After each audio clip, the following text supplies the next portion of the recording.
Good y'all, BeatGenerals.com back with a brand new tutorial. This week we actually did beat reviews, but out of the 20, I believe it was 23 or 25 people, something like that, that submitted for the actual beat reviews, only 2 people ended up wanting a public review and one changed his mind. So we only have one person to actually do a public review on. Everybody else went with the private one-on-one reviews where I just listen to your beats, give you some feedback. And there was actually a couple of you guys that I also contacted just because you guys had some really cool ideas or really cool stuff that I felt like we could collaborate on, maybe get you guys some exposure and some opportunities. So make sure you check your email if you did submit for beat reviews. If you want to submit for the next beat review, check the end of this actual tutorial and you'll have all the info there on where to submit. But without further talking, this actual tutorial is going to be a Travis Scott style tutorial, just something that I was kind of inspired to do by his album. I wanted to keep kind of nice heavy trap vibe, something a little bit different, but I still wanted to be kind of catchy and radio friendly, so you can kind of take this track in a couple different directions.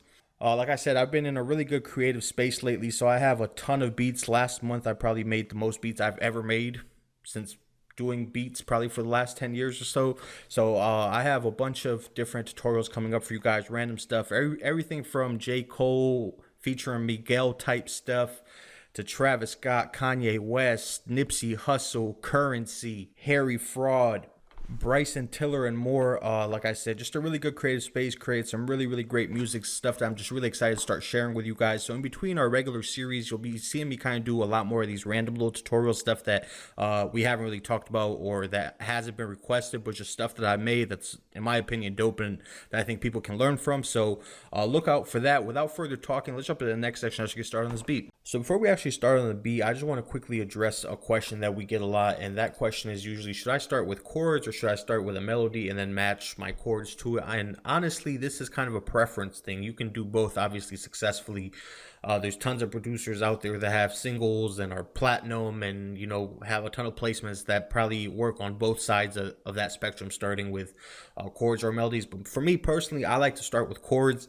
And the reason I like to start with chords is once I have a cooler chord progression down, it just becomes easier to add stuff on top of that. Usually if I just kind of play a melody without any chords behind it, to me it can kind of be a little bit hard to hear kind of the big picture. But if I have some chords down and then now I can play with my melody off of what the chords are doing, so I can, you know, add little notes in between the chords and do stuff like that. I just find that I get a lot more creative and that I'm able to just create a lot more catchier stuff. So I usually always start with the chords and then move to melodies. Plus sometimes I can just kind of find it difficult to kind of really nail down the timing if I want to add chords to a melody later. So it just always makes sense for me to start with melodies. And the other thing we always have questions about is, should you start with instruments or should you start with drums?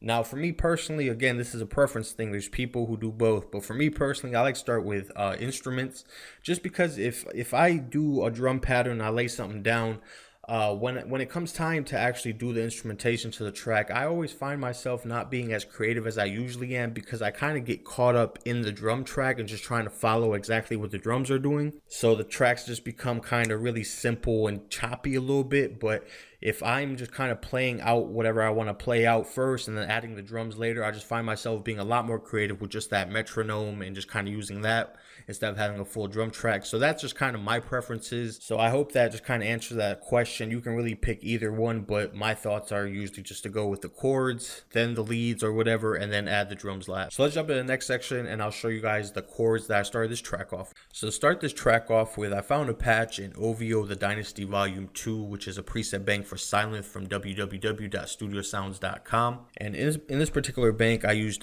patch 108 PD Fond Dreams. And it's obviously velocity sensitive, so you can have a much more aggressive sound like this, or you can just play it a little bit with a little bit less velocity and have some a lot smoother.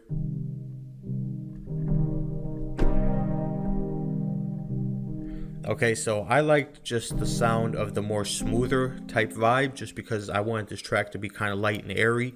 Travis Scott obviously has very heavy vocals with all the different layers, pitching down, pitching up, and stuff like that. So I wanted to keep the track pretty open, but still have a melodic twist for him to kind of do his thing. So that was kind of thinking behind this. So the first thing I did was just find a little chord progression I liked. The key I ended up using was C pure minor. So let me lay down these 4 chords and I'll show you guys what they are.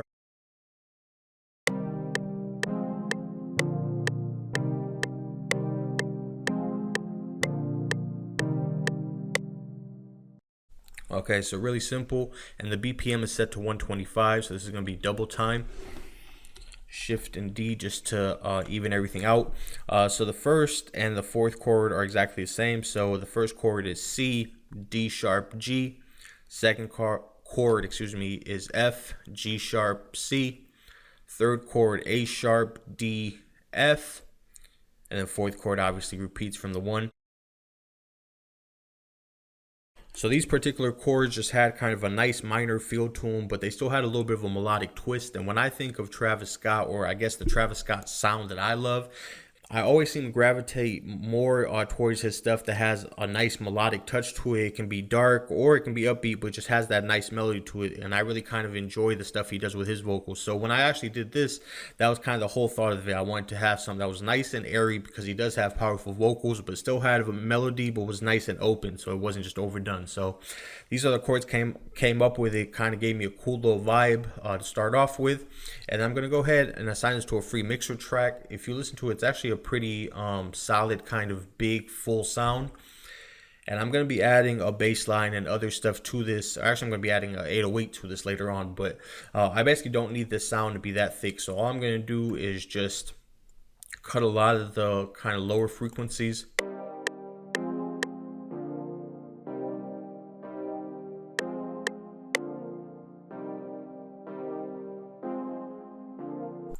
And keep in mind that this actual patch is velocity sensitive, so what you were hearing there with all the little varieties sounds cool, but for this particular track I wanted to be a little bit more uniform, so I'm going to go ahead and just even out these velocities, approximately get them to the same kind of spot, just so they all pretty much sound different as far as tone goes. I don't know if I just said different, but I definitely meant I want them to sound the same, so in case I said different, I meant the same.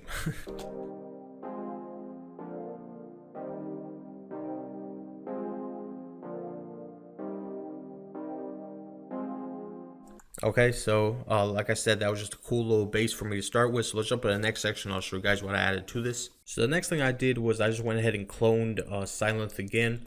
And this is the same bank again over the Dynasty Volume 2 from Studio Sounds. And the patch that I'm using is 88, the LD Rap Whistle. And with this, I'm basically just going to add a couple notes. I'm basically just going to pick notes out of the chords and just play one note with this lead, just to kind of add a second layer to the chord, almost, with this little tone and this little texture in there. So let's go ahead and add these simple little 4 notes.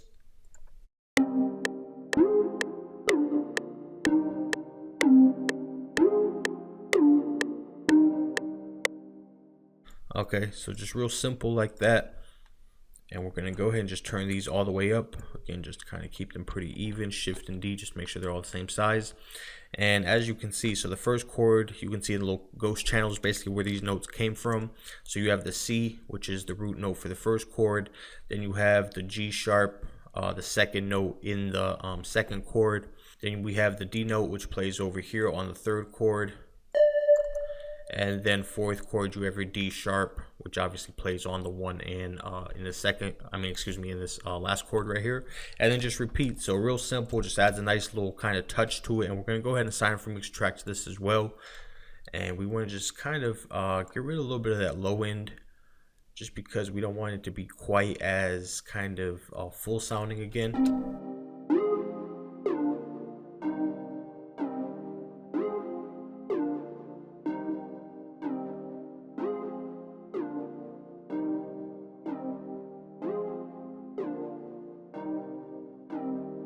Okay, so just by adding that quick little touch and quick little layer, it just kind of really changes the tone of this track. It makes it much more playful sounding, and just takes that kind of dark sound, in my opinion, kind of creates a little bit more of a playful, happy type vibe to it, which sounded really good to me. And obviously that would kind of play well on the new album that Travis did, just because there was a lot of experimentation on there. So that sound just really worked for me. So let's jump to the next section. I'll show you guys what I added next. So the next thing I'm going to do is I'm going to go ahead and put pattern 1 into my playlist and just start kind of arranging my track already. So this will be kind of start off as the intro.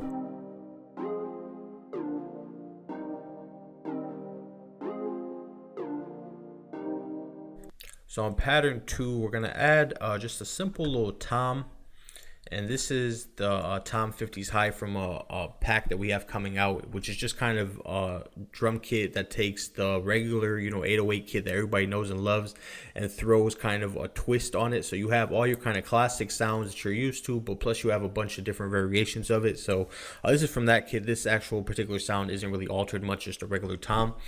But basically, I'm going to just lay in a couple notes with this. But before I do that, I'm going to open up BITTSM on my mixer. So just add it to a mixer track. And I'm just going to go ahead and drag this tom over into here. Then I'm going to go to this little flag type icon or whatever that's supposed to be. And I'm going to go ahead and click detect pitch regions and see what the actual note is. So it's telling me it's a G sharp.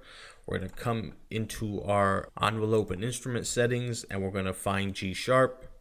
We're going to right click over G sharp. So now that we've done that, we know that every key that we play on our MIDI keyboard is going to be the actual correct note. So when we play C, it's actually going to play C. And that just allows us to basically play this like an instrument. So we can get a little bit more creative with our percussion versus just kind of throwing stuff in there and not knowing what key it is and just kind of doing stuff by ear, which works sometimes. But this is just a quicker way if you want to actually just play stuff with your MIDI keyboard and just know that you're hitting the right notes. So what we're going to do is we're going to go in here and we're going to basically add just a real simple pattern. Let's go ahead and just make this slightly bigger. And we're going to basically add this C right here, but we're going to actually do it slightly higher. So we'll basically just do something like this.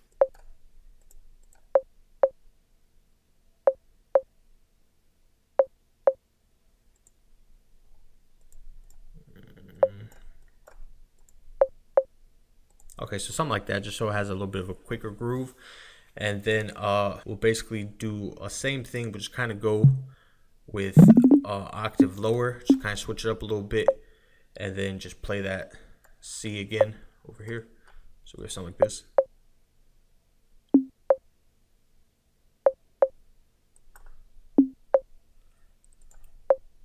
Okay, so just a simple little percussion sound, and we're going to sign a free mixer track. So just to give it a little bit more movement, make it a little bit more interesting, we're going to go ahead and apply a fruity delay. So make sure that you have your feedback set to ping pong, you have your panning to the left or to the right, just so it'll bounce from speaker to speaker. And we're just going to turn our volume down and then set our time to probably either 2 or 4. Let's try 2 and just see how that sounds.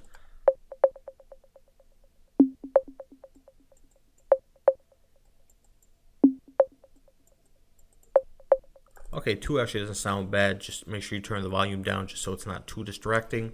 And then we're also going to just add a reverb to this, just to make it slightly bigger. So the first thing we're going to do is just turn our decay up. The sound isn't obviously doing a ton, so we can have a little bit of overlap and a little bit of a tail end on the reverb. Just make it bigger, make it stand out. And in kind of these empty style tracks, you're going to really rely a lot on different effects and stuff just to keep stuff interesting. So everything is kind of open and stuff is easier to notice. So you want to just kind of make sure that when you're doing stuff like this, you take a little bit more time on the effects and just make sure that stuff is kind of somewhat interesting to listen to, even though it's simple. So we're going to, like I said, make this a little bit of a bigger sound. So let's go ahead and play it real quick.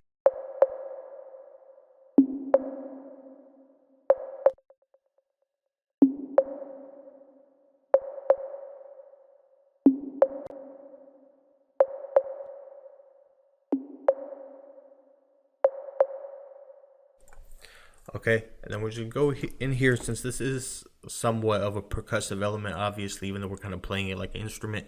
I do want to play with the quantize on it just so it's not strictly on the grid, and we can use this to kind of build the bounce for the track. So what we're going to do is we're going to hit Alt and Q on our computer keyboards. And that's going to bring up the little piano roll quantizer. And this is obviously for my last project, but for this particular one, we're going to go ahead and pick MPC2 and accept. So just going to move it slightly off the grid just so we can get a little bit of a more of a groove in it. Which, like this, obviously is not really going to be that much that noticeable, excuse me, but as you add more elements and stuff like that, and they all have that little bit of a swing, it does become a little bit more apparent. At first, when I started using it, I could never notice it. It was more like a precautionary type thing, but after using it, probably I would say like a week or so, now I can definitely tell when it's not there. So just something you kind of pick up as you use.